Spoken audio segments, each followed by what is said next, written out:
नमस्कार, मैं हूं आलोक और आप देख रहे हैं सत्यहिंदी.com। आइए नजर डालते हैं अब तक की सुर्खियों पर। भाजपा और बीजेडी के बीच गठबंधन की चर्चाओं के बीच ओडिशा भाजपा के अध्यक्ष का कहना है कि गठबंधन पर कोई बातचीत नहीं हुई, हम अकेले चुनाव लड़ेंगे।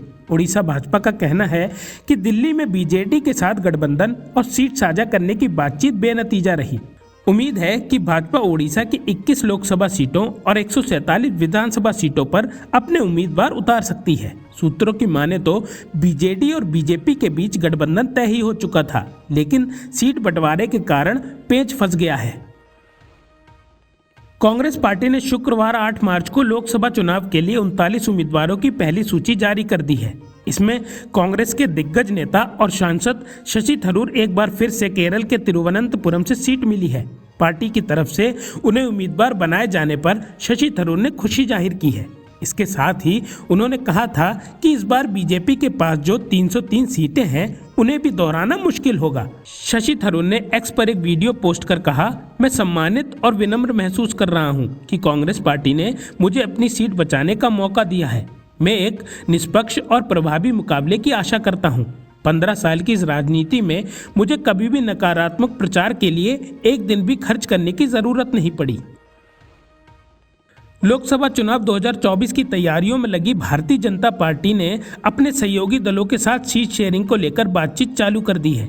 इसी क्रम में शुक्रवार की रात गृह मंत्री अमित शाह के आवास पर महायुति गठबंधन की एक बैठक हुई, जिसमें मुख्यमंत्री एकनाथ शिंदे, एनसीपी ग्रुप से अजीत पवार और प्रफुल्ल पटेल शामिल हुए। सूत्रों के मुताबिक अजीत पवार वाली एनसीपी को 3 से 4 सीटें मिल सकती हैं और एकनाथ शिंदे वाली शिवसेना को 10 से 12 सीटें दी जा सकती हैं। इसके अलावा बीजेपी और शिवसेना के बीच कुछ सीटों पर अदला बदली की जा सकती है। लोकसभा चुनाव 2024 के मद्देनजर कांग्रेस ने अपने उम्मीदवारों की पहली लिस्ट जारी कर दी है। कांग्रेस की केंद्रीय चुनाव समिति की 7 मार्च को हुई बैठक में कई बड़े नाम तय हो गए थे। कांग्रेस ने शुक्रवार 8 मार्च को पहली कैंडिडेट लिस्ट जारी कर इस पर मुहर लगा दी।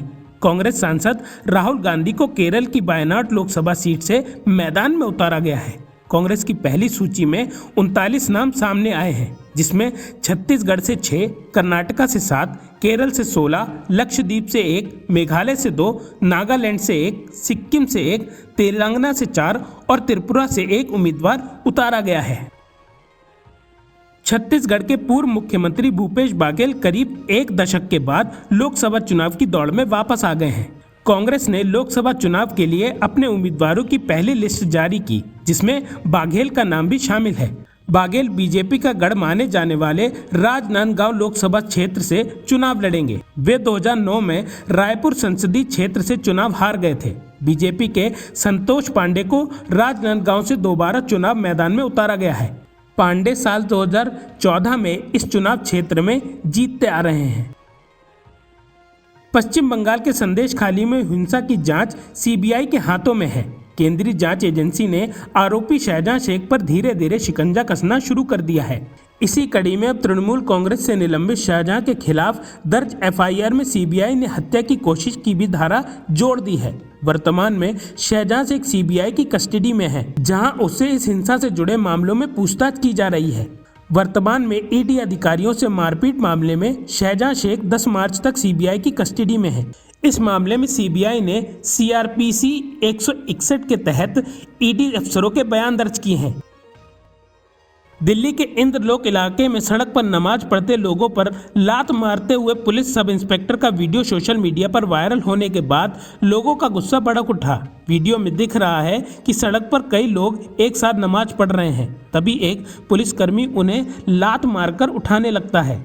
उस वक्त वहां मौजूद लोग पुलिसकर्मी से बहस करते हुए दिखाई दे रहे हैं। दिल्ली पुलिस ने इस घटना के जिम्मेदार सब इंस्पेक्टर मनोज तोमर को तुरंत निलंबित कर दिया है।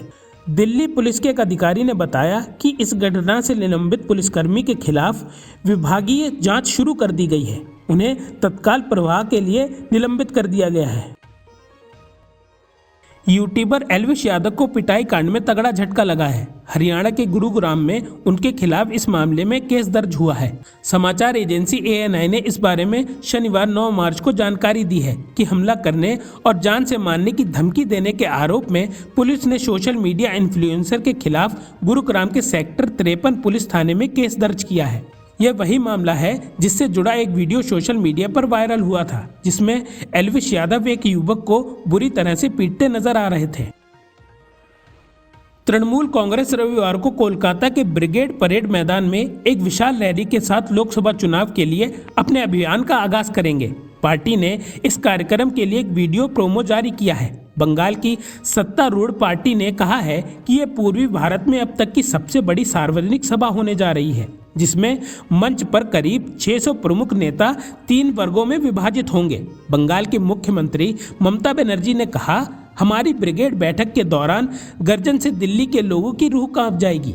उन्होंने कहा, बंगाल जानता है कि कैसे विरोध करना है, उन लोगों से बदला लेना है जिन्होंने अन्याय किया है। हमारे पास इस रविवार को गर्जन ब्रिगेड है। अगर हम देश को बचाना चाहते हैं, बंगाल को बचाना चाहते हैं और लोगों को बचाना चाहते हैं तो हमें भाजपा के खिलाफ दहाड़ना होगा। हमें राजनीतिक बवंडर लाना है, राजनीतिक तूफान खड़ा करना है।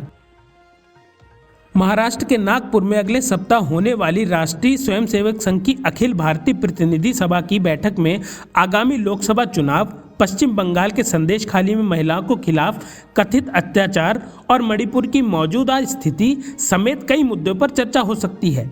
सूत्रों ने बताया कि 15 मार्च से शुरू होने वाली 3 दिवसीय बैठक में संघ के सह कार्यवाह पद के लिए भी चुनाव होगा, जो संगठन में प्रमुख के बाद दूसरा शीर्ष पद है। इस पद पर फिलहाल दत्तात्रेय होसवाले हैं, जिन्हें 2021 में बंगाल में आयोजित अखिल भारतीय प्रतिनिधि सभा की बैठक में 3 साल के लिए अवधि के लिए संघ का सह कार्यवाह निर्वाचित किया गया था। दिल्ली की जल मंत्री आतिशी ने सीवियर ओवरफ्लो, दूषित जलापूर्ति और पाइपलाइन रिसाव जैसी समस्याओं को मुख्य सचिव को तत्काल संज्ञान लेने के लिए कहा है। उन्होंने मुख्य सचिव को मात्र एक ही दिन में जनता से आई 80 शिकायतें भेजी हैं और उन पर समस्याओं को 48 घंटे का अल्टीमेटम दिया है। उन्होंने कहा कि दिल्ली जल बोर्ड में 1916 हेल्पलाइन पर 10,000 से ज़्यादा शिकायतें मिली हैं, जिनका कोई समाधान नहीं हुआ है। उन्होंने कहा कि CEO को बार बार निर्देश देने के बाद भी जमीनी स्तर पर स्थिति में कोई सुधार नहीं हुआ है। इसके कारण कई स्थानों पर लोगों को समस्याओं का सामना करना पड़ रहा है।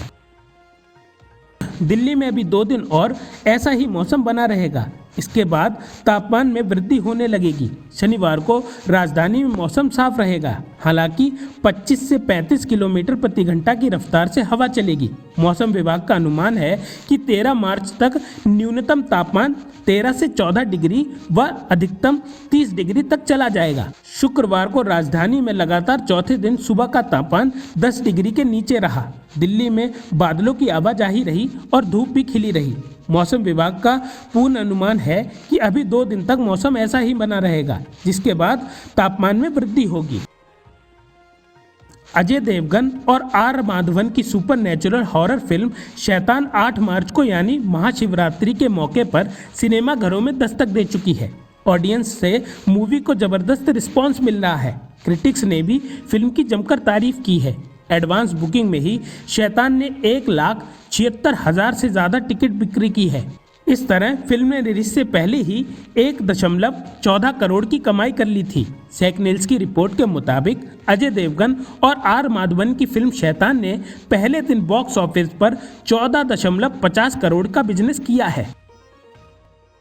इंडिया वर्सेस इंग्लैंड 5 मैचों की टेस्ट सीरीज का 5वां और आखिरी मुकाबला धर्मशाला के Himachal Pradesh cricket association stadium में खेला जा रहा है। टीम इंडिया के पास फिलहाल 255 रनों की बढ़त है। क्रीज पर जसप्रीत बुमराह के साथ कुलदीप यादव मौजूद हैं। दोनों के बीच 9वें विकेट के लिए 108 गेंदों पर 45 रनों की साझेदारी हो गई है। भारत की नजरें तीसरे दिन 500 रनों का आंकड़ा छूने पर होगी। भारत को इस स्कोर तक पहुंचाने में कप्तान रोहित शर्मा और शुभमन गिल का अहम रोल है। अब तक की सुर्खियों में बस इतना ही। आगे की खबरों के लिए बने रहिए सत्यहिंदी.com पर।